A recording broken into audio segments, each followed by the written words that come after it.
Encounter is brought to you by the Broome County Council of Churches, where we connect compassion with needs as we inspire growth with dignity. You'll find us in special places throughout the community. For those who remain hungry, we provide meals. For those who are challenged, we build wheelchair ramps. We comfort those who are ill, minister to those who are confined, and we remain an advocate for change and understanding on behalf of every element of our community. Connect and inspire. Encounter the Broome County Council of Churches. Good morning. I'm Jeff Kellam, still allegedly the host today on Encounter, although that remains to be seen, I suppose. I want to open today's program. I have to ad-lib it because our writers are on strike, but it occurred to me that one of the values of being in ministry is the continuing education that pastors have, and priests and rabbis and imams. We don't just go to college and then go to seminary for another 3 years after that. We have to keep up. There's always biblical scholarship. There's always new things to learn about church and society. And some churches are very centered on providing the financial help to allow pastors to do continuing education, but also providing the time for that to take place. When I was in ministry, I got 4 weeks of vacation and I got 2 weeks of study leave. I never quite got enough money to support 2 weeks of study leave, but I always got enough to help me do it. And I was trying to be faithful to it. Every year I would try to do some sort of continuing education event. So today, with my learned co-host, Joe Sellepack, we're going to talk a little bit about the importance of continuing education for clergy. If you are a member of a faith community, we'd like you to keep this in mind, that we're continually learning too, that we're not just teachers, but we are learners as well. So you've done continuing ed, and you're about to do some continuing education. Tell me where you're going over in the coming weeks. My wife and I are heading to Wild Goose, which is a progressive Christian camp, so to speak. They transform a farm in North Carolina into an event center with tents and vendors and other kinds of things that come to this place. And then they have a series of workshops and preaching events and worship events, as well as music and arts. Arts plays a huge part in Wild Goose, and it's an annual event. This is my first time ever going. I usually went to Stetson Pastor School in Florida, in DeLand, Florida, but because of COVID, they canceled that one, and so it gave me the opportunity to do something different this year. Some of the speakers are folks that maybe people have read, Brian McLaren, Diana Butler-Bass, Doug Padgett, Bill McKibben will be there. Oh, sure. He'll be talking about environmental sustainability. He's actually the keynote speaker. He's one of the reasons why my wife and I decided that we wanted to go. Because we kind of have that kind of, we're bent that kind of way. I'm an ex-hippie, if you can't tell from the long hair and all that stuff. But that's something that was really, really kind of profound and powerful for us when we were much younger. But so this is an ecumenical conference. People, it's just not for Methodists or any particular denomination. No, and really, I mean, people even with no religion end up going to it because it's that kind of it's kind of more like Chautauqua, you know, that kind of feel to it. So, you know, some of the musicians that'll be there are like Ken Miedema. He's a therapeutic. I think Ken Miedema was into therapeutic music education for a long period of time, and he worked with. You could give him. He's a blind man himself, and you could give him a subject. So he asks you to tell him a story, and so you tell him a story, and then through the telling of the story, he comes up with a song, and he does it kind of like that, and then you hear yourself being echoed back to yourself in the form of music, which is kind of kind of interesting. I always thought that was kind of a cool thing to do, but we should try that sometime on Encounter. yeah, you know it. Yeah, Yeah, I'll bring my guitar on, and you can tell me a story, and then we'll serenade our audience, which would not. That would be the end of the long series. And then they would go, "Do they belong here?" No. So that's one way for you to spend a week, is it? With It's about 4 days. Oh, okay, Yeah. okay, man, what a action-packed 4 days you'll have there with all those speakers and. Yeah, and it goes from early in the morning until late at night. One of the other continuing education events that we have in common is lectionary.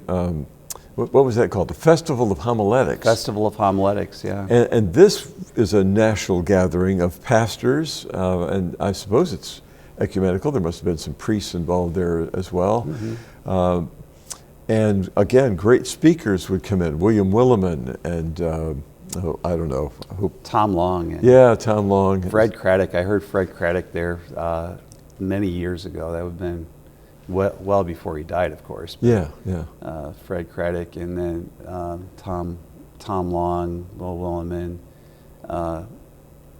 Anna Carter Florence. Right. She was one of the speakers.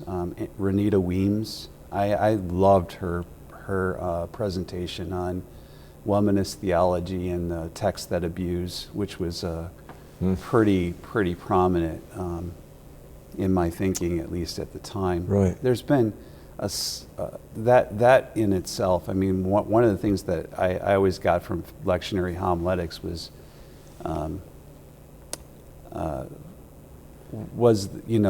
different approaches to the text, especially for lectionary texts, and then that's where I heard Bill Carter for the first time. The jazz guy. The jazz guy. He did a presentation on jazz and sermon prep, which was kind of interesting to me, and I always remembered that lecture, and it gives us a different. It really does. It gives us a different approach to both sermon prep as well as to our own ministry with our people. And the other one was the poet Weems. Oh, Ann Weems. Ann Weems yes. was there for one, and she was talking about poetry in the sermon and how language is used and other kinds of things like that. And I go back to those lectures even today, like in my thinking when I'm putting together a sermon, and I'm thinking, how is it heard? Mm-hmm. Because that's what she would have talked about. And then, the one that went really well with that was one that was offered by Fred Craddock, where he was remembering the poetry of, I'm drawing a blank on the man's name, but he was a poet and he was also a preacher in England. Just another one of those ones. But he was talking about how, most sermons are, this is what I think, and great stuff like that. But he was trying to get us to think about structure, mm-hmm. and about how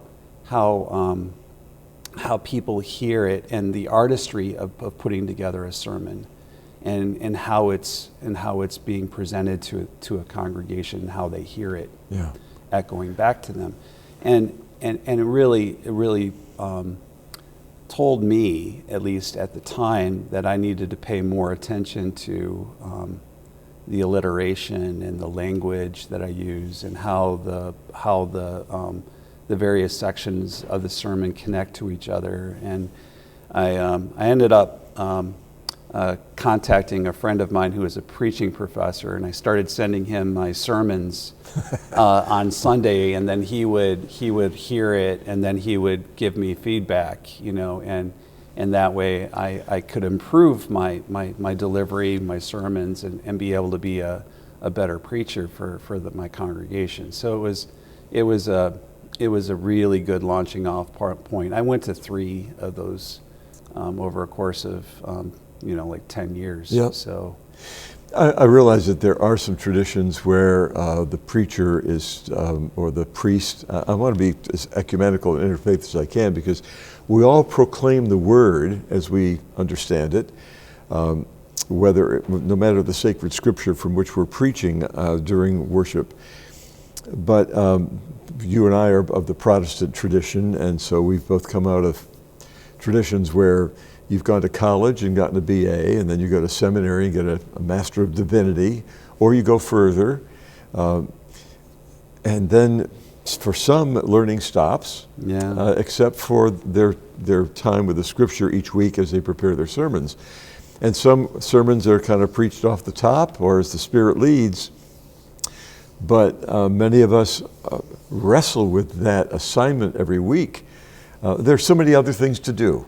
You know, there's counseling to do, there's administrative work to do, there's educational work to do, there's just running the church plant, as it were. And sometimes the sermon gets pushed into smaller periods. But going to a conference or going to a course during the summer and relearning what the meaning of a sermon or a homily or a meditation is and how to structure it so it's effective in speaking the word to a congregation, this is something that never stops, and that's why annually many of us were trying to do. Of course, I've been retired for years. We talked about the lectionary homiletics conference that we had both attended. Of course, I had probably retired by the time you started going, but they were powerful conferences with great preachers. They were. One of the ones that I went to was in Montreat, North Carolina. I would go with my wife, Joan. Now, Joan was a certified Presbyterian church musician. When I say certified, I mean that she had to jump through a few hoops in order to be classified as a certified church musician in our denomination. So we would go to the Montreat Worship and Music Conference every year. And these were so popular that there would be 1,200 people at 3 identical conferences. And they weren't just for ministers, but they were for congregations as well, and for choir members and musicians. I would go to the track that was designed for pastors, and that would be everything from Bible study to, and Brueggemann would be there, year after year. Tom Troger was there to talk about preaching.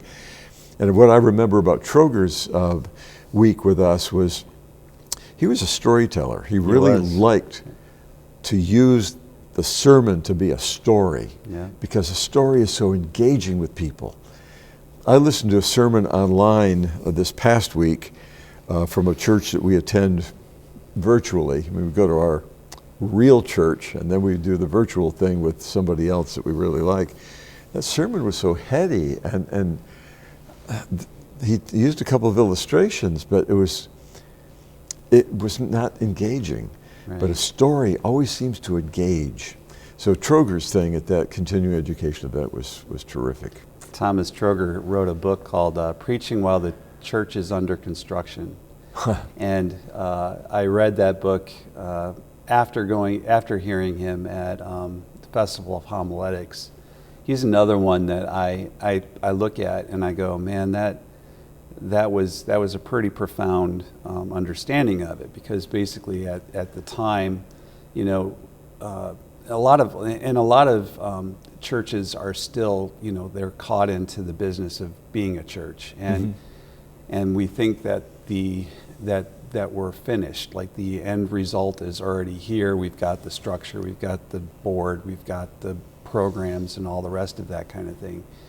But at the time, and this would have been like 20 years ago when I first heard him, he was talking about how there was a drastic change in church. You know, we're going to have problems with getting ministers. All the programming that we have going in at the church is going to change because we're entering into a new phase of ministry. There was a whole slew of things that were kind of coming down the pike, and I remember listening to him talk about, you know, this whole concept of deconstructing and then reconstructing. Like, what do you bring in to fill the gap after everything has been deconstructed? You know, and I remember I remember thinking that through, going, man, that's pretty profound stuff, because really, I mean, ultimately, you know, it's the role of the minister or the role of the preacher to come in and try to make something from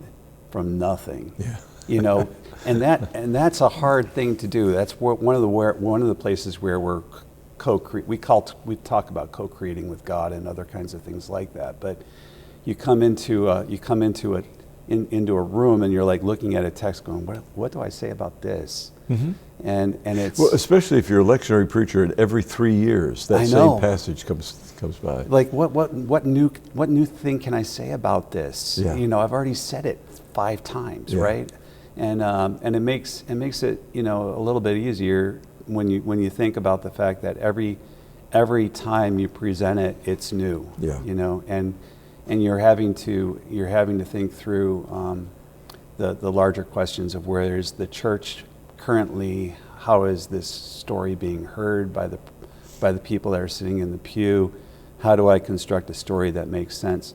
And then, you know, not only does he give a lecture at the Festival of Homiletics, but then he gives you a sermon that kind of illustrates it. And I still remember the sermon, because he got up and he says, "Sticks and stones may break my bones, but words will never hurt me." And this is in response to the story of the leper who's sitting by the side of the road, who always had to go whenever people would come by, "Stay away, I'm a leper." Yeah. You know, and then he says, how many times has this person heard those words, "I'm a leper," and have been convicted of the fact that I'm a leper and I'm always going to be a leper. Mm-hmm.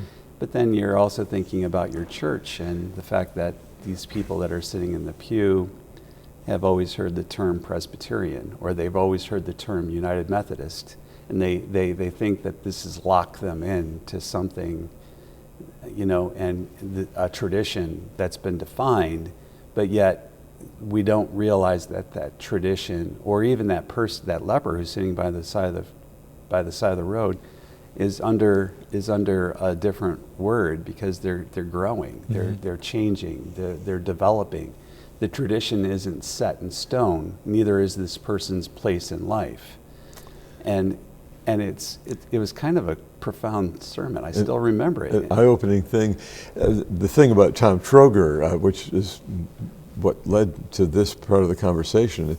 Tom Troger was a poet. Yeah. He wrote wonderful poetry. He was a wonderful storyteller and preacher. And then, darn it, he also pulled out his flute and played his flute. And I look at people who could play 5 different instruments, and I think, I can't play my harmonica, much less that. So, but you come away from these events and hearing these great preachers and so on, thinking, oh, I could never do that. I could never be a Fred Craddock. I could never be and Carter Florence. Is that, yeah. So today on Encounter, we're talking about continuing education, and if you're part of a faith community of any stripe, you might ask your faith leader about their continuing education. They'd love to report to you on what they've done, and if they haven't done anything in a while, you might encourage them, and then make a way through your church board or whoever's the administration of your church to encourage them to take some time to go and for 2 or 3 days, for a week, and get some continuing education in the life of the faith. One of the events, of course, I taught at the Presbyterian School of Christian Education, which is now absorbed into Union Presbyterian Seminary, and our goal was to teach educators, and they would get a degree in Master of Arts in Education or a Doctor of Education degree from our school. So working as the director of the Video Education Center, I got to sit in on one continuing education event after another for pastors and educators. And some of them were so practical that Marlene Wilson, I think was the woman's name, who'd written a book called How to it's just escaped me. How to Motivate Church Volunteers, something like that. And so the whole thing was about engaging your church folk to take on volunteer positions, how to mobilize church volunteers. That's what it was, how to mobilize church volunteers. So talk about practice. You could go back to your church, and now you've got some handles on effective ways to recruit and engage and provide meaningful work for the volunteers who keep the church going. Right. It's not just the clergy, folks. It's, it's Yeah. all those members who are saying, what would you like me to do? Yes, and along those lines, it's hard for people to realize just how multi-layered ministry is for a pastor. I've always thought that ministers are probably the most versatile generalists that there are in the world, really, because if you think about it, they're involved in the business side of the church. They're involved in pastoral care. They're also involved in preaching and understanding the scriptures. So there's a scholarship involved. There's practical stuff involved. There's the sacraments and how the sacraments are understood. There's work in the community, work outside of the congregation, and all of these things all come together into a ministry. And it's hard for people to realize just how difficult that is, especially for people who don't have business experience. I don't know what it was like at seminary. The seminary gives us a good general umbrella to work under. Our course was called The Work of the Minister. Right. So yeah, but then you get involved in a building campaign, or you get involved in any number of things that kind of come up from ministry, like even putting together Stephen's ministry, launching it inside of a church. Or a church member gets arrested. Oh yeah. No one ever talked about that in seminary. They don't. And what do you do? What do you do at those points? And so what these continuing ed programs do is they kind of give us how to mobilize, like you said, how to mobilize volunteers, how to work with a church board, how to especially and when you're in a church board, everybody comes with a certain level of experience, but they're still responsible for the finances of the church, regardless of whether it's the person who teaches Sunday school. Yeah. I didn't know that I signed up for this, but we hear that, don't we? But yeah, and then you have to try to translate it to a layperson about how to read a spreadsheet. Yeah. It's a tough thing that ministers are involved in, and these continuing ed programs kind of give us a way to look at that and be able to communicate it well to our communities of faith. And one of the problems that we have in choosing what to do with maybe that week during the summer is, do I do something that I already do well and I want to do better at it? Like, I just love writing sermons. I love to preach. And so I'm going to go to this preaching seminar. Or do you think to yourself, my counseling skills are just terrible.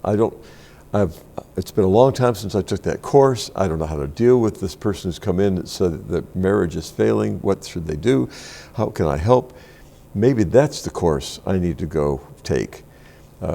No pastor or priest is good, or rabbi or imam is good at everything. Right. We can't possibly be the perfect generalist.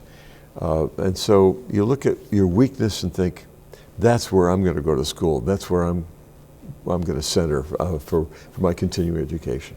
And it's good to have a group that kind of works with you in the congregation that helps you discern that. Yeah. Like, what should I be doing? Ask the question of your congregation. So I have these educational events that are available to me, and and I on my review, you gave me some suggestions of things that I needed to work on, and so help me understand, where do I need to go, and then that allows the community to be involved in it somehow. And I think that's an important thing for the minister to realize that they're being blessed and sent forward by the congregation into this experience.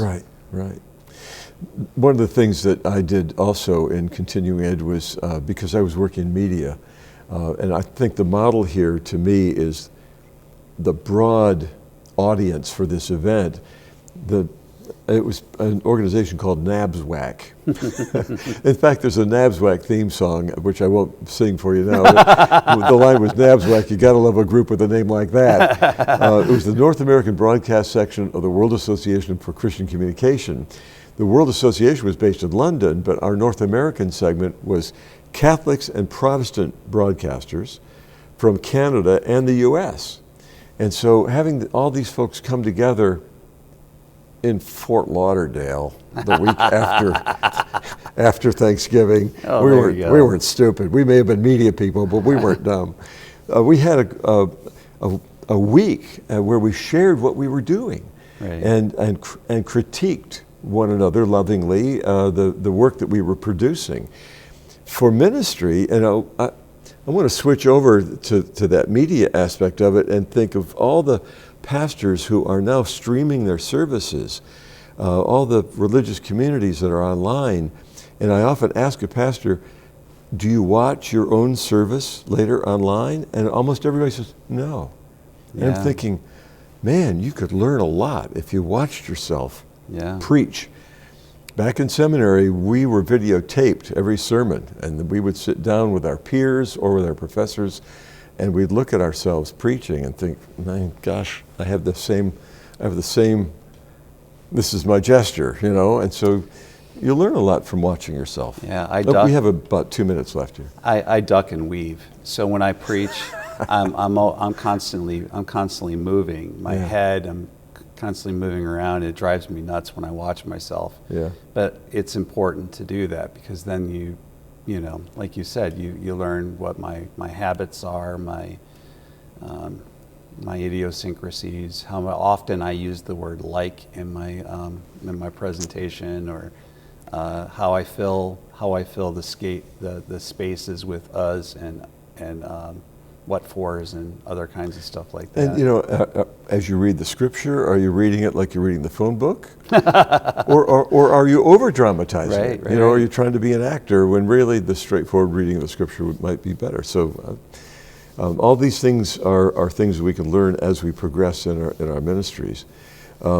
Today, Joe and I have been talking about continuing education for pastors. I'm a retired pastor and miss those continuing education events. I have the time now, but I don't have the money or the use necessarily. And you're going on an event soon, and I wish you all the best. I think it's going to be a great experience for you. Thanks, Jeff. You've been watching Encounter or listening to it on the radio. Our thanks to WBNG TV for the facilities here, and to Chris Miller, our director. And our thanks to the Town Square media stations for playing the audio track for our program week by week. Joe Sellepack is the executive director of the Broome County Council of Churches. I'm Jeff Kellam, parish associate at the Union Presbyterian Church in Endicott, hoping that in the coming week you'll be gentle with people and with yourself.